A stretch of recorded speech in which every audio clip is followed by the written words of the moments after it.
Guys আমাদের কপালটা এতটাই খারাপ যে যেখানেই যাই আমরা পুলিশের ফাঁদে পড়ে যাই। আর যেমন তেমন না, এটা হচ্ছে Delhi police. So hey guys, সবাই কেমন আছো? আশা করি সবাই ভালো আছো, সুস্থ আছো। সো আজকে চলে এলাম আমরা দিল্লির নয়ডা হাতি পার্কে। তো এই পার্কের মধ্যে কী কী আছে সবটাই তোমাদেরকে দেখাবো। তোমরা সম্পূর্ণ ভিডিও দেখতে থাকো।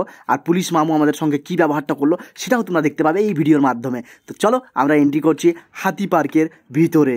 তো আমরা টিকিট কেটে নিয়েছিলাম, টিকিট কেটেই আমরা ভিতরে ঢুকতেই পুলিশ মামু বসে আছে। এই দেখো পুলিশ মামু আমাদেরকে কী বলছে, দেখো সম্পূর্ণ ভিডিওটি দেখো, তোমরা বুঝতে পারবে।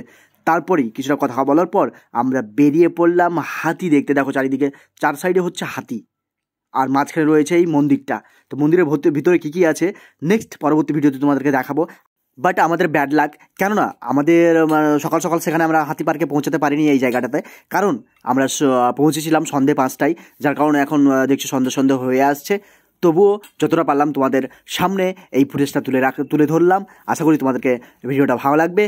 সো এই ভিডিওটা সম্পূর্ণ দেখতে হলে তোমাদেরকে যেতে হবে এমডি সামির কিং আমার ফেসবুক প্রোফাইলে। সেখানে সেখানে ফুল ব্লগ খুব তাড়াতাড়ি আসবে, খুব রিসেন্টলি। তারপরে এখানে গিয়ে আমরা অনেকটা রিলস ক্রিয়েট করেছি। এই রিলস হয়তো এর আগে তোমরা দেখেছো। আশা করি তোমাদেরকে ভালো লেগেছে। বা চলো তবে আজকের ভিডিওটা এখানেই শেষ করছি।